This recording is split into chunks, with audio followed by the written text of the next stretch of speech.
And then at the same time in California, you had an elected official saying, F Elon Musk. And he replied to the tweet, message received, and he left. And he went to Austin, right? So you had these things happening. And at the same time, somebody put out a tweet that said, what if we move Silicon Valley to Miami? And I responded, how can I help? I put a billboard up outside of Google in San Francisco with a fake tweet that said, thinking of moving to Miami, DM me. Wow. And thousands of people DM me. Yeah. And so we created this movement, right? We call it the How Can I Help movement.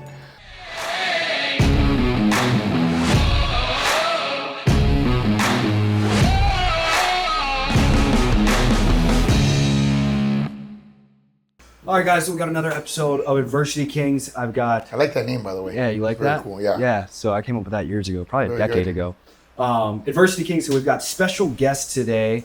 We've got the mayor of Miami, so It's great to be with you guys. Francis Suarez, right? Yes, also known as Francis Suarez. Mayor of the Magic City. How That's did right. I Mayor of say it? Magic. I think you said it right. Yeah. But you're right, though. It's life and leadership is about Yeah. being a king of adversity, or like being able to defeat adversity, so or deal with adversity or manage adversity. So Absolutely. it's a great way to. I got the great way to name inspiration podcast. from both my parents went away when I was growing up, and Really? my mom got out first and raised me and my little sister on a little bit of government assistance, food stamps up in Wow. Pennsylvania where she was from, and she just worked 2 or 3 jobs. Incredible. And so it was like she was the adversity king in my love life, that. overcoming Congrats. adversity. So Well, it looks like you have. yeah, man, it's been Great. incredible. And our other co-host today, so this I'm is usually our, definitely not yeah, this is like here. our 3rd or 4th podcast today. But shout out to Third or Gali fourth today? for not today, 3rd or 4th No, for her. together. Yeah, together. Okay. He's So, usually on the. I just I'm a guest too. yeah. Oh, okay. I just recently pushed her into making some content. I was like, you're too smart, you're too talented, content. and we started building. I mean, a we business. just that's yeah. when we engaged. Yeah, We- So shout out to Gali getting this set up. So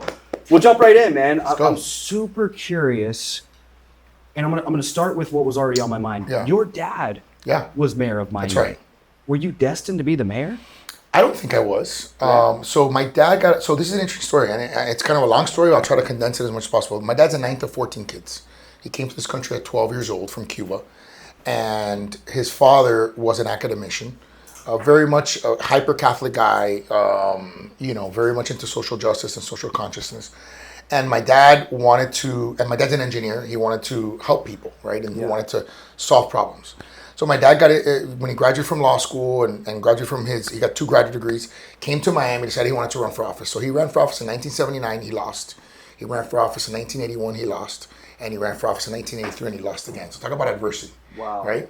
He runs in 1985. By this time, people think he's nuts, right? Yeah. This is 4 times in a row. And he beats a 6-time incumbent, Puerto Rican mayor. He becomes the first Cuban mayor of Miami in 1985. I'm 8 years old. So this is my reality. This is how I grew up, right? And I was around it. I didn't know anything other than this, right? Like from 8 to 16, it's a very fragile time in a young Yeah. boy's life, in a young person's life.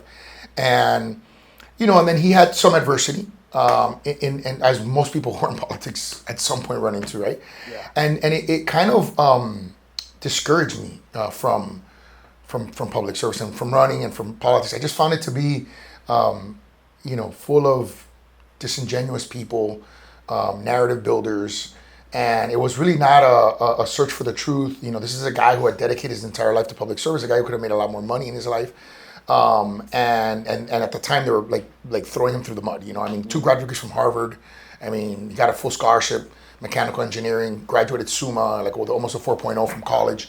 So I, again, came to this country with nothing, right? Yeah. 9th of 14 kids. So I at the beginning I didn't really like it, and then I grew up, I got married, I bought a house, I became part of my community, and I started to feel a sense of debt to this city that I was born in, that I grew up in.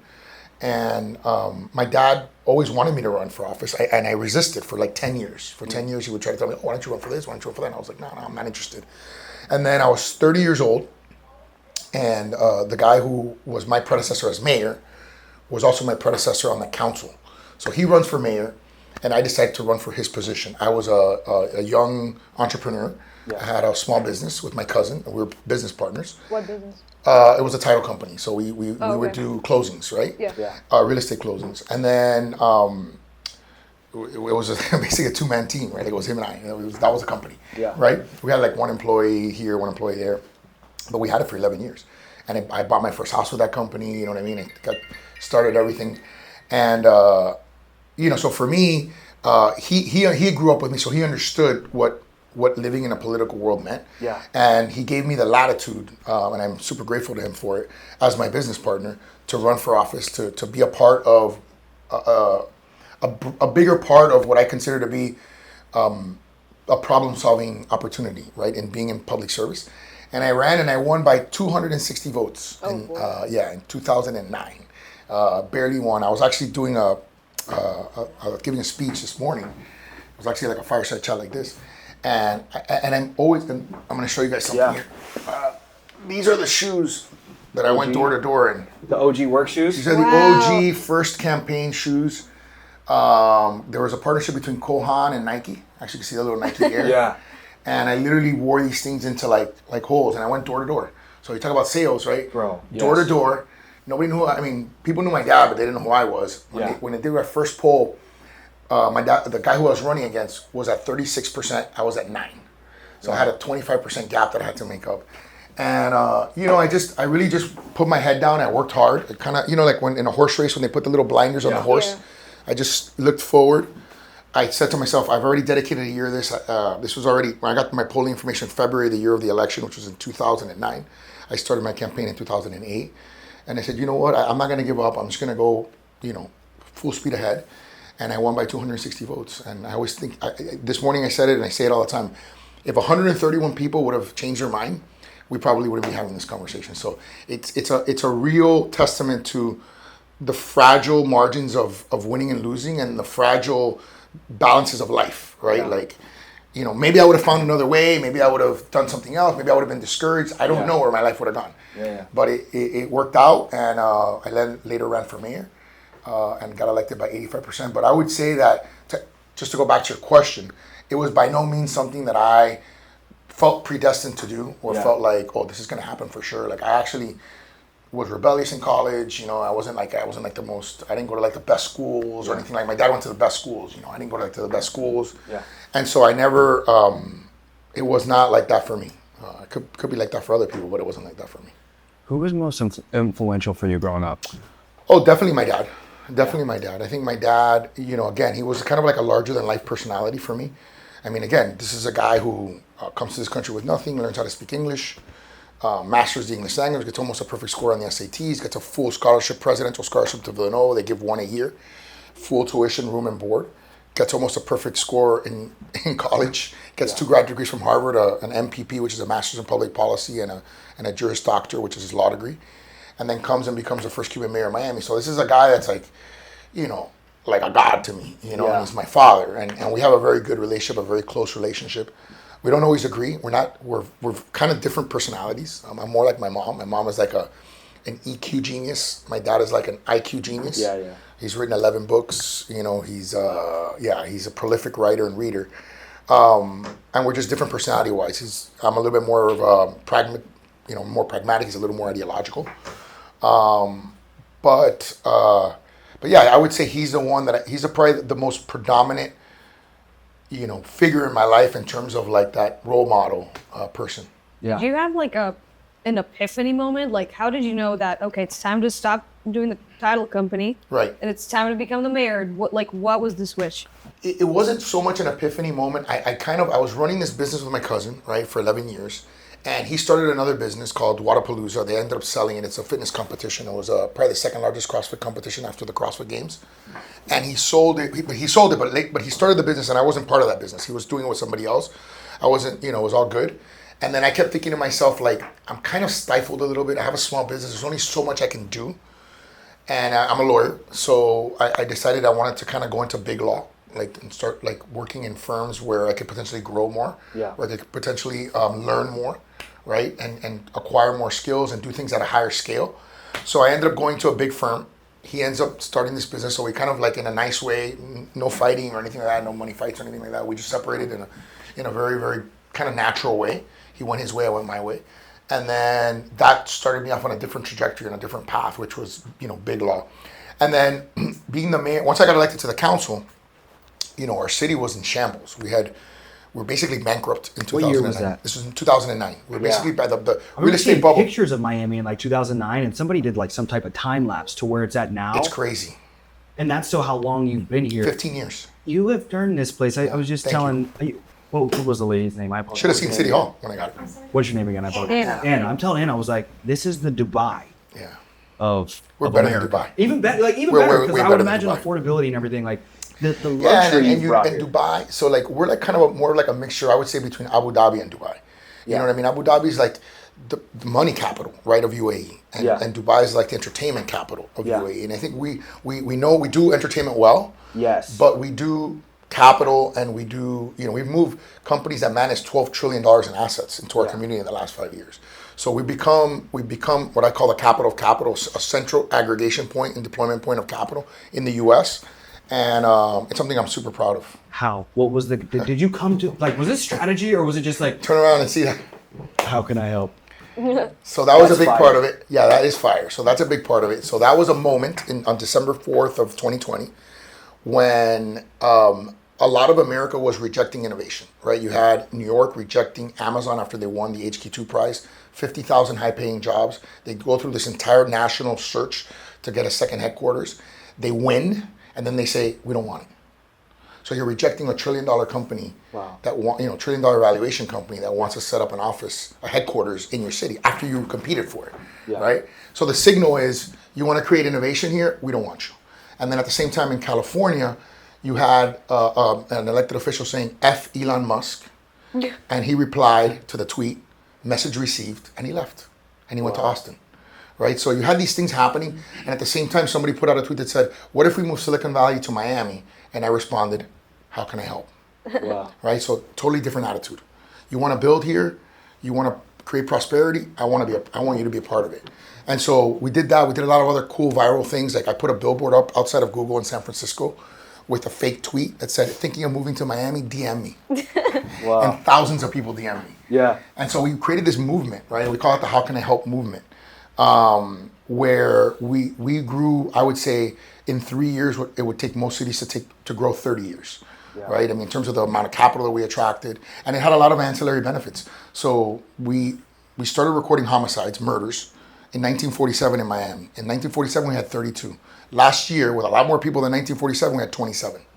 The lowest on record is 24. The highest on record is 220 in 1980. So we've reduced homicides from the highest point to basically the lowest, 90% reduction. Wow. So It's not like there's a bunch of RoboCops out there. And there's not a bunch of RoboCops out there. We do use technology. I have a gunfire detection system, for example, so I know with GPS precision anytime a gun is fired in my city. We have a lot of CCT cameras. Obviously, we have all kinds of technology with cell phones and stuff. So there's a lot of technology behind it, but it's intentional. Like we were intentional about being safe. We wanted to be safe. We were intentional about being pro law enforcement. We just did, today was Law Enforcement Day. We just put a post out on it today. We're intentional about being the first major American city to have zero homeless. Yeah. Oh yeah, talk about that a little bit. Anna told us you started this program. Like how you can walk down the street and see maybe like not even one homeless person. So what happened was there was a federal program called Functional Zero, and it was a goal to have functionally zero veteran homeless. Okay. Right? And we achieved it, and we were certified by the federal government. We had literally eliminated veteran homelessness. And I thought to myself, well, that's great, but why don't we take it all the way? Like, why don't we go to functional zero homelessness? And functional zero just means that you're essentially at zero. Maybe you'll have one day or two one day. But like right now, as of our last census, we're at 546, which is an 11-year low. When you look at American cities, they have tens of thousands of homeless. So to your point, I'm not saying we have zero homeless, but we have 546 as of the last census. And we really believe that with the strategies that we're implementing, I'm doing a fundraiser now in May for an organization that's been helping us. We've implemented strategies that have gotten us down to the lowest level in 11 years. When you see cities that are just ran rampant with homelessness, like a Los Angeles, if you had to go there and fix that up, what's the first thing? Because it's like they've got all this money, it's been all this time. What's the first thing you're doing that these guys are clearly missing? So if I were to rephrase the question a little bit, I would say that what's our recipe for success? Because I think what's our recipe for success, like I was telling you, it has those ancillary impacts, right? So we have the lowest unemployment in America, 98.5% of people are working here. We have the highest median wage growth in America. So on average, people are making more money than anywhere else in the country in terms of the growth of our wages. We were ranked the happiest city in America. We were ranked the healthiest city in America. So it turns out if you're happy, you're healthy, and you're working, what aren't you doing? You're not killing people. Yeah. You're not on the street. Right? So it sounds kind of silly at some level, or basic, but it's really not. It's not silly or basic. It's really straightforward. And I think the formula for success for us is we do three things, and we do three things really, really well. And the bad cities don't do them well. Yeah. And the three things are we keep taxes low. So I lowered taxes to the lowest rate ever, and we grew from 2015 to 2024 140%. Wow. Okay, we keep people safe. I already gave you the stats on homicides, right? Okay. It's like the safest ever. And we lean into innovation. And I gave you some of the stats on unemployment, on wage growth, and also on capital attraction. So when you look at a city like Los Angeles, or you look at a city like New York or Chicago, are they keeping their taxes low? No. Are they keeping people safe? No. And are they leaning into innovation? I just gave you two examples of them not leaning into innovation, right? Rejecting Amazon and rejecting Elon, right? So it's not complicated to me, but it's fundamentally American. And I think part of what makes us special in Miami is many of us were not born here, like my parents, right? And so because of that, they have a deep appreciation and love for the country and for its values, number one. And number two, many people fled communism and socialism.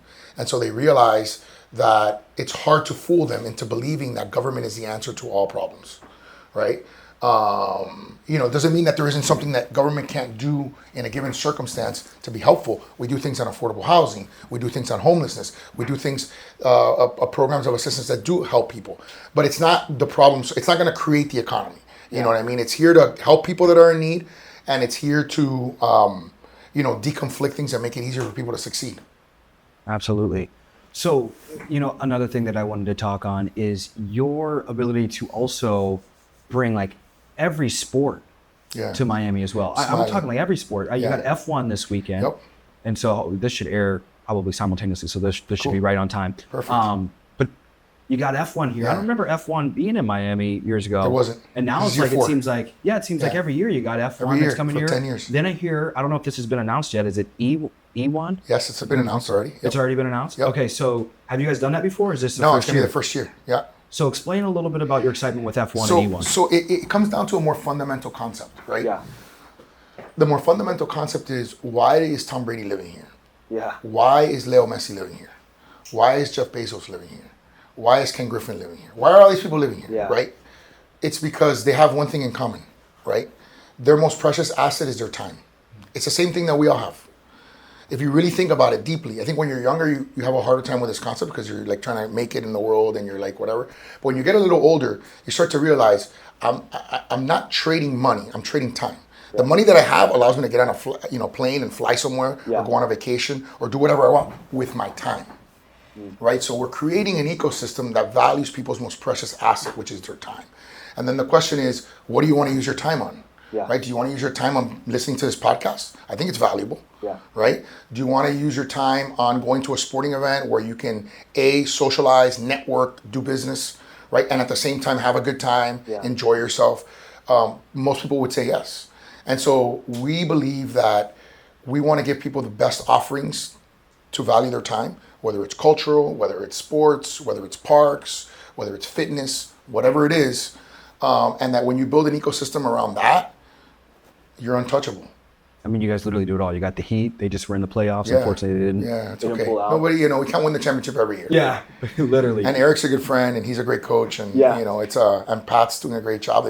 They've sustained success, and Mickey for decades. Yeah. Hopefully the Dolphins will have a good year this year too. But we got the tennis tournament. We got a Formula One. I mean, we got all these things happening. E1, like you said. Yeah. It's gonna be great. Another sport that's on the rise that you guys have almost Inter Miami soccer. Inter Miami with Messi, but there was another purchase now. No, there was another big. purchase FC. I saw you guys do a post with FC Barcelona. So FC Barcelona just a couple of days ago announced that they're moving their headquarters from New York to Miami. So that ties into another thing. Let's go. I'm curious. One, let's go. How did you negotiate this deal? Yeah. Well, because from my understanding, New York still has the most billionaires in the maybe in the aggregate, maybe. but they also have a lot more people, right? So they have Okay, 8 million people. In We have proportion about to- 3 million people in our metropolitan area. Okay. So they've got about almost triple the number of people. So Okay. it would stand to reason that they would have, although they're leaving more and more every day because they're getting destroyed in taxes. taxes. They're Yeah. getting killed.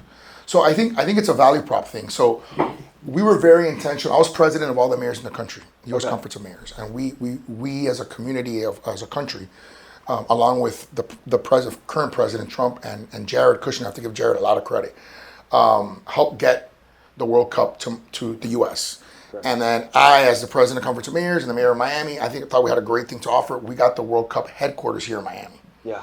So I think that I hate to say this, but the epicenter of soccer is becoming Miami. Yeah. Right? Yeah. Even though, and then, you have Messi that came, right? The Saudis offered Messi $250 million a year. Wow. And he chose Miami. Why? Because of time. Yeah. Because you get to a point in life, if you're worth $200 billion, what is it worth to be $201 billion? Yeah. What does the 1 billion do for you? Nothing, right? Like 200 billion, you have 200 billion, you can do whatever you want, right? The 201 billion doesn't, the more important thing is how much time you have. I'll give you the example in another way. Let's say you're worth 200 billion and you're 95 years old. How much of that money would you give away to be 45 years old? All of it. Pretty much, right? Yeah. Exactly. Basically. Yeah. So what's really valuable? The 200 billion The time. or the 40 years, 50 years, right? What's the real value? So I mean, I think, again, we're building the city that values what people really value. And I think if you do that, you become as close to future-proof as you possibly can, understanding that we live in a super disruptive and dynamic world where you're constantly having to compete and you're constantly having to pivot. Yeah. My next question I got in here is so there was a little bit of a brief presidential campaign in 2024. Yes, tiny. Super brief. Little brief. Like 2 months. But it got you more exposure. It did. And exposure is everything. That's why I started the podcast 3.5 years ago. And I think you have to do it for the right reasons. Yes. I didn't do it for exposure. I did it because I felt like I had a value proposition that I could offer the country, A, and B, my thesis for running turned out to be the right thesis, and I'll explain to you what the thesis was. If a Republican could get more urban voters, more young voters, and more Hispanic voters, they would win the presidency. And guess what Trump got? More young voters, more urban voters, and more Hispanic voters. Yeah. He got more urban voters by going on podcasts that Kamala didn't do. Yeah. He also got more young voters doing that. And he got more Hispanic voters because there was this misperception that Hispanics didn't care about immigration or illegal immigration. And they do. And they care about, they want people to follow the rules. They want their communities to be safe, right? And they felt like their communities weren't safe. And, and I think that because of that, he won a lot more Hispanic votes, right? So the thesis was good. Maybe it was the wrong moment, because you had somebody there that was such a big presence, right, in the president. But I did it for the right reasons. Well, based off what you did in Miami, I would vote for you to be president any day of the week. We both. Listen, the one thing about politics is it's a hard business, and the president says this all the time. It's one of the hardest businesses in the world. But it's also not a resume competition. It's not like going for an interview in the traditional sense, or like I sit here and I pitch you on my skill set, and you say yes, I'm going to hire you or whatever. Yeah. It's much more complicated than that, much more dynamic, and it requires messaging, it requires timing, it requires sometimes kissing the ring or whatever. And it just didn't. All those factors didn't line up for me, which is fine. I accept it. That makes sense. What would you, I actually got one for you. You mentioned earlier, we were talking about health. You're obviously in shape. Thank you. What do you think would be, one great advice for someone in their 20s or early 30s or, in the Miami scene? It's very easy to get lost in the party scene instead of, diving into entrepreneurship and making money and focusing. So I would say a few things. One is I would say that being healthy, so I can't really make it broad, really comes down to 3 things.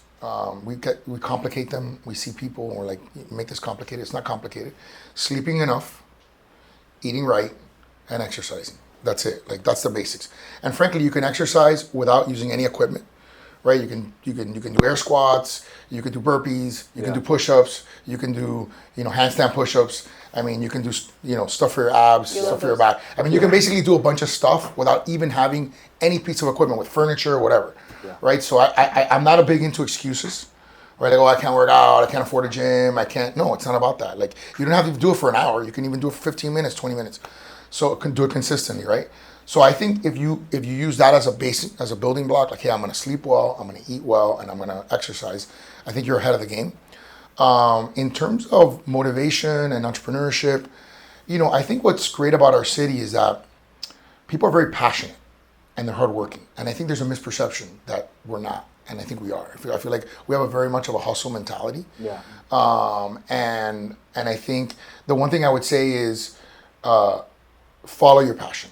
Because, and I know it sounds kind of cheesy and kind of cliche-ish and whatever, but it's really, whatever, to be successful, you have to go all in. There's no shortcuts. You got to grind. Like, that's one thing I give people, mentor people all the time. And I'll come to me and they're like, oh, what's the secret? I'm like, there's no secret. You got to bust your butt. You got to work hard. You got to grind. You got to make sacrifices. You're going to have to miss things. You know what I mean? But to do that, you got to be passionate, because if you're doing something you don't like and you have to grind at 10 hours, 12 hours, it's going to be terrible, right? Like, you're going to be going like, oh my God, this is awful. Like, I got to do this again today. And by contrast, if you're working 12, 13, 14 hours, but you love what you do, you get up in the morning, you're like, let's go, Yeah. You attack the day, right? You can't wait for the next day. You love Mondays, right? Like, it's Sundays, like, okay, I can't wait for Monday. I'm going to, like, know. So that would be my advice. The other thing I would say, two things. One is, don't be discouraged if you didn't go to the best schools, or maybe you start off slow in life, or maybe you party too much, whatever it is. I wouldn't be discouraged. Like, I wouldn't be, oh my God, it's too late. Like, now I've already kind of thrown away my life. It's never too late, in my opinion. It's never too late, number one. And number two, second thing I would say is, the beauty of the world that we live in, which is very different from the world that our parents lived in or whatever, is that there's very little barriers to information accumulation, right? Your podcast is a great example, right? Like, this is a great podcast. Anybody can watch it. It's free. You know what I mean? And you can learn from it, right? And there's so many podcasts like that. We talked about some of them, I think, off the air. Rogan's podcast. Yeah. I was talking about In Good Company, The Deal, which is with Alex Rodriguez. There's so many good podcasts. There's so much good information, right? And it's all free. Yeah. So I also, kind of like the workout thing, I want people to feel and to understand that there's no barrier to their success. They are their only barrier. Yeah. Right? You putting on your own limitations, setting your own limitations, is really the only barrier to your success. So, and in a world like today, there's no better example of it.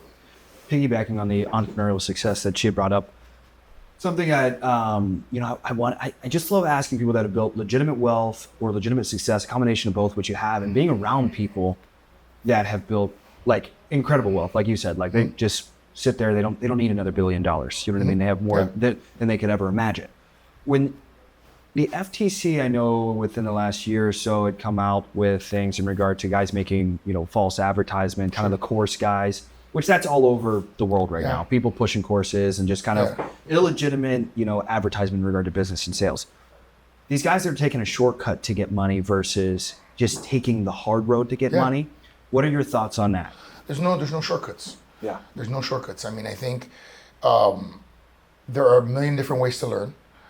I would honestly argue that a lot of it is free, right? Yeah. Even the university model has been very much disrupted, because university is even seen in that sort of same way, right? Like, I went to college, I got a degree, I got a law degree. Yeah. I'm not saying it's not valuable. It was valuable to me, but I've learned so much outside of school.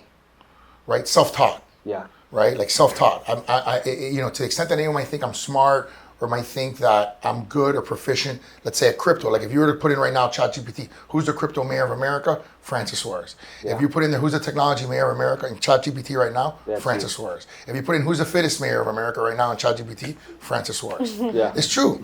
Yeah. And those are things that I was intentional about. Yeah. Right. Like, I wanted to self-teach myself about crypto. I self-taught myself about technology. I don't have a degree in technology. Yeah. I have a degree in finance. Yeah. So, and I don't have a degree in fitness. I'm not an exercise physiologist. Right. I just like to work out. I've been working out since I was a kid, and I love it. I love being in the gym. I'm a gym rat. I love the gym. So, and I train every day. So, I think it's what you want to be intentional about. I don't think there's any shortcuts. I don't think there's any limitations to what you can learn. I'm not a disciple of anybody. Like, oh, you got to go to this course, you got to go to that thing, or whatever. How important is it for these guys? I really want the young audience to kind of understand the power of equity and having legitimate ownership of something that can be sold, opposed to, if you are an entrepreneur, I think guys get stuck in that entrepreneurship, and one of my indirect mentors in the insurance space is Patrick David, who's up in. I love Pat. Yeah, he's my brother. Okay, so we'll FaceTime with him after. That'd be awesome. Yeah. Seriously, that'd be awesome. Great dude. So I've gone to a couple of his events, but he's a great guy. By the way, he's a guy. One of the best podcasts I ever saw was a Pat Bet David, Tom Brady podcast. I don't know if you've seen it. Yeah, no, incredible. One of the best podcasts ever. Yeah. Free. You can anybody can watch it. Incredible. Right? And Brady talks about, like, if you look at Tom Brady, the guy looks like a perfect human being, right? Like, this guy's like chiseled, right? Like, he's like 6'4". But the other day he did a cool thing. He ran. He was like, he's my age, like 47, 48, and he ran against his 23-year-old self, right in the 40. I don't know if you guys saw this, and it's like a ghost, and he ran faster than when he was on the combine, right? So he's a guy that has focused on fitness and tried to improve himself, right? And at some level defied his own genetics, right? But I think in addition to that, he talks about, like, he was the 8th string quarterback at Michigan. 8th string. I mean, do you know what that is? Not the first string, not the second string, not the third string, not the 8th string quarterback. And the guy works his way when he's a senior to become the starting quarterback. And then they bring in a freshman who's a phenom, and they make him split snaps his senior year in college. And it would have been so easy for him to quit. So easy for him, to say, like, maybe this is not for me. Then he becomes a 3rd string quarterback in the Patriots, drafted in, I don't know, 5th, 6th round or something like that, right? And he battles his way, wins a starting job, and never lets it go after that, right? And he has 7 chip on his shoulder forever. 7 Super Bowl titles. So the point is that you know, there's a saying in the churches of Miami that are probably in the churches of every American city. They see the glory, but they don't know the real story. Right? They see the 7 championships, the chiseled face, you know, all that stuff, and then they'll realize this guy was an 8th string quarterback. He was rejected. You know what I mean? He was on a team in high school that was, I think, 1-15, or they won 0 games. Right? People don't realize that Michael Jordan got cut from his sophomore basketball team. Right? Like, people don't they don't know the story. They just see the glory. You know what I mean? And they don't see the adversity. Right? That's what the podcast is about. Yeah, she's got a saying, and I'm so, I don't know, just in love with her. Side privilege, yes. Like that's not my saying. No, I said side note, not psycho. No. Side note. I said side note. I'm gonna get in trouble with those airs. No, it's okay. Psycho. No, I don't think it's psycho. I didn't come up with that. She didn't come up with it, but the privilege is zone. blinding to those that have it. And so she was born in Cali, but she was raised in Israel, and so being there for most of her time, and great country, but like still, like, coming to America. And not to relate it to communism in Cuba is obviously far harder than what it was like in Israel. So we're like, there's no opportunity like in America. Exactly. And so when you find people, it's almost there like is no opportunity like America. When you work out with a weight vest and then you take it off, it's like you feel free, liberated. It's liberated, and I think we lighter as Americans, myself, I guess more so being the well, both of us Americans, all of us Americans. It's almost like we take it for granted. And so I see these, like, with what Pat and his story of, he was in insurance. Then he quit to start his own insurance company, which is essentially what we've done over the last 3 or 4 months. And we were like, man, we've spent so many years building for somebody else. We wish all these younger kids that are like, and I just gotta stay underneath. No, you can go fight and build your own story and partner 100%. And find equity and find ownership. And there's really no other way to build that legitimate wealth. And listen, when you're young, you can take more chances. Right. I think that's when, and I don't think that time is less valuable when you're young than when you're older. I hope people don't misinterpret what I'm going to say. But I do feel like when you have more time, you can be a little riskier with your time. Right? Like, you can fail because there's a learning process too, a learning curve, right? In trying things that don't work. There's a pain also that comes with that. That's like the pain of working out when you get sore or whatever. Like you get sore to build muscle, right? Like it's a pain associated with a benefit. So I do think that when you're young, you can kind of make more mistakes. I'm not advocating for people to make mistakes or do crazy things, but it's okay, right? Like, when you get older, you should be wiser and kind of like, okay, maybe I shouldn't do this or that or the other, whatever. I think, in Miami especially, I feel like, something we're really trying to push to our team, our people, our company, is don't use your money, your hard-earned income, and put it on liabilities. Even though Miami is, you have the desire to just get a new car or get a fancier penthouse and things like that. And we're really trying to encourage people to, hey, use this money wisely. Go build your business, invest it in something, crypto, real estate, whatever it may be. And so what's your take on that? Because Miami's like the hub for So I also have a little bit of a not different take, but it's a little bit of an interesting take on this, because I look at it like this, right? We invest a lot on material things, and we invest very little on ourselves. So we are our engine, right? Like if you get up in the morning and you're tired, you're not going to be productive or as productive, right? If you're depressed, if you're unmotivated, like fill in the blank, right? You're not going to get the most out of yourself, which means you're not going to have that success. So I personally would rather somebody spend money on their nutrition, on their health, right, than on a car, on a nicer car. Yeah. And the truth is, if you have a nice car, but you don't feel good and you don't have energy, and what's the point? Yeah. You know what I mean? You're kind of missing the point. And I think it's not going to sustain you in the long run, right? So I agree with that. I definitely think that in terms of investing money, you certainly should be thinking about, invest in yourself. What I call that, but I call it the discipline quotient, right? Discipline is trading short-term pleasure for long-term pleasure, right? And so, and investing should be the same thing. Instead of going out there and having a great time necessarily, or buying take it, invest it in something, in a mutual fund, whatever, right? And something that's gonna, like you said, that's gonna pay off over time. Yeah, absolutely. We have to wrap up here. So the last one, what's more intriguing to you, cryptocurrency or the affordable housing and urban development? What do you mean? Which one would be more exciting and passionate for you to talk on?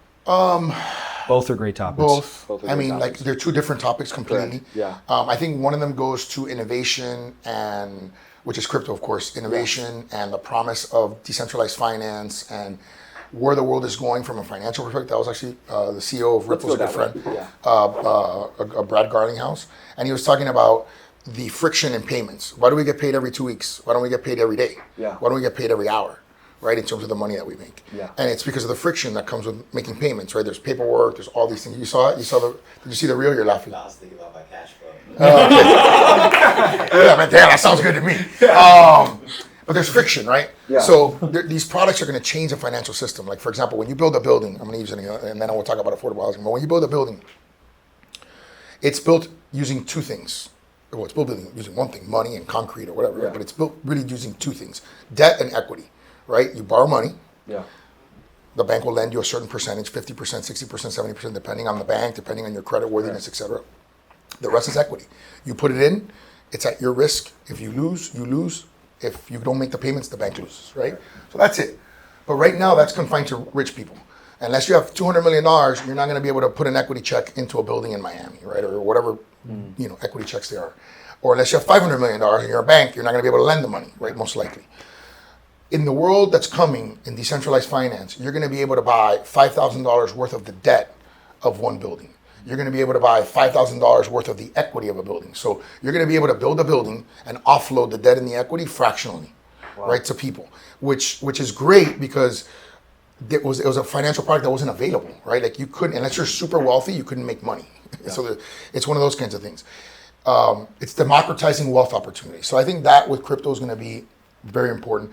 In terms of affordable housing, every city in America, we have a 5 million housing shortage in America. And I think we as a community have to all work together to maximize our resources. We use property in the city, we use property that we own, basically, right? And then we leverage it, right? So we get 20 to 1, 15 to 1 leverage. So for every $100 million that we invest, we get $2 billion worth of product. Yeah. Basically. So I'm not saying it's enough. You're always trying to do more for, people that need it, that are, hardworking people in our community, police officers, firefighters, nurses, you know what I mean? Teachers, people who are who are the kind of the backbone of our country. Yeah. And we have to do that. We have to do that for everyday people. And it's hard in a city like Miami. I remember Ken Griffin giving a speech recently where he said, we have the problems of success. Right? Some cities have the problems of failure. Yeah. We have the problems of success. So many people want to come here, it increases prices. So we gotta attack those problems just like everything else. Yeah. Awesome. The only thing I want to do is shout out the chief of police. I know this will air. Morales. Yeah, Manny. Good guy. So awesome. I saw he got honored out of all the police, it looks Law like. enforcement, in the state. It's amazing. He's a great guy. And he's done a great job. We're now, like I said, we are on pace to hit the lowest homicide record level ever in history. Yes. That's insane. What is it? We heard it was about 6. So last year we did 27. The lowest on record is 24. Yeah. In 1946 we had 32, and in 1980 we had 220. So Yeah. we need to get under 24. So 23 or below. Okay, one last thing. Is it We're Brian? at 10 right now. Is it Brian or Byron Donaldson? Byron. Donalds. Your thoughts on that? I mean, he's a congrurseman. The president has endorsed him for governor. Yeah. And I know him well. He's a good guy. I've run into him a number of times, and we're friendly. I think that's it. Thank you so much for your time, Mayor. Yes. And Thanks, guys. Thanks for your Magic City time. Mayor. let's go. Magic City Mayor. Let's go. This is another episode of University Kings. Make sure you guys like, share, subscribe. Peace.